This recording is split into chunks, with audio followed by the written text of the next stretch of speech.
taala. Allah Subhanahu wa taala pada suatu saat kadang mendatangkan sesuatu kesulitan kepada kita.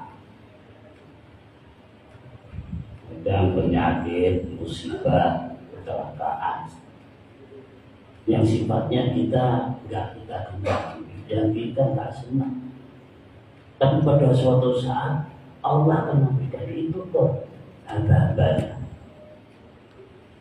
Kesulitan itu pada suatu saat akan muncul, yang pada suatu saat sebenarnya kita nggak menghendaki, tapi Allah memaksa kita, yaitu sifat qahar. Allah memaksa. Lalu apa?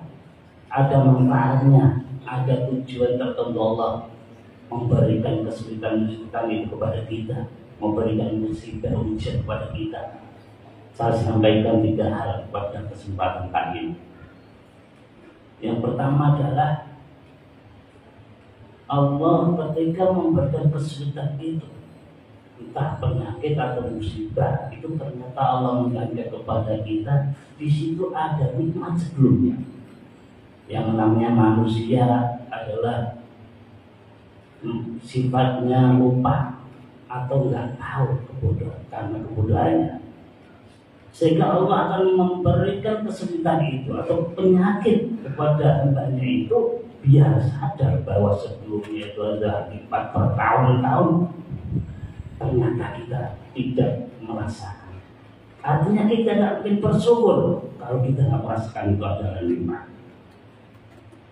Misal kita selama ini tidak merasakan betapa nikmatnya mata adalah termasuk nikmat yang besar, tapi kita tidak menyadari, sehingga Allah menurunkan sakit mata, baru kita merasa bahwa selama ini ada kenikmatan yang kita tidak terasa. Itu adalah kenikmatan kita bisa melihat, mata kita sehat.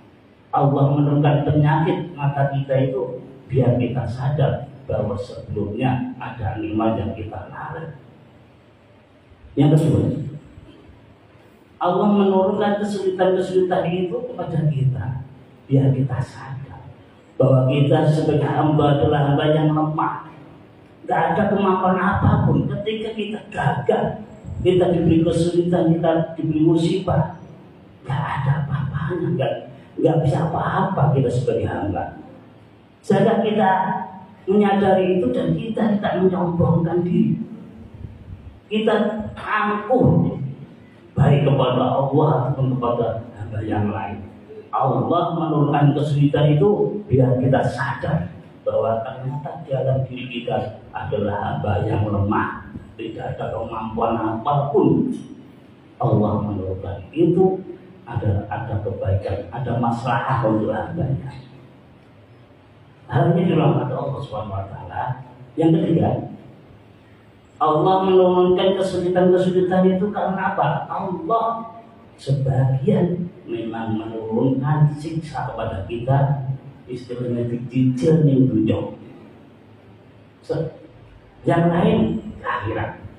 Atau memang Allah memberikan siksa itu saat di dunia, di akhirat juga tidak ada siksa.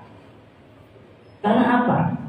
Kita nggak sadar bahwa kita berbuat maksiat, kita berbuat dosa, kesalahan kepada Allah Subhanahu Wa Taala, sehingga Allah akan memberikan siksa kepada hambanya.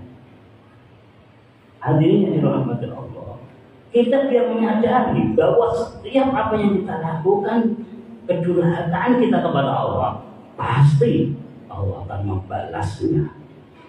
Kita biar akan memperbaiki dalam kehidupan kita setelah kita disiksa karena dosa-dosa kita, sehingga kita menyadari bahwa apapun yang kita lakukan kedurhakaan kepada Allah Subhanahu Wa Taala, Allah akan selalu membalasnya di akhirat.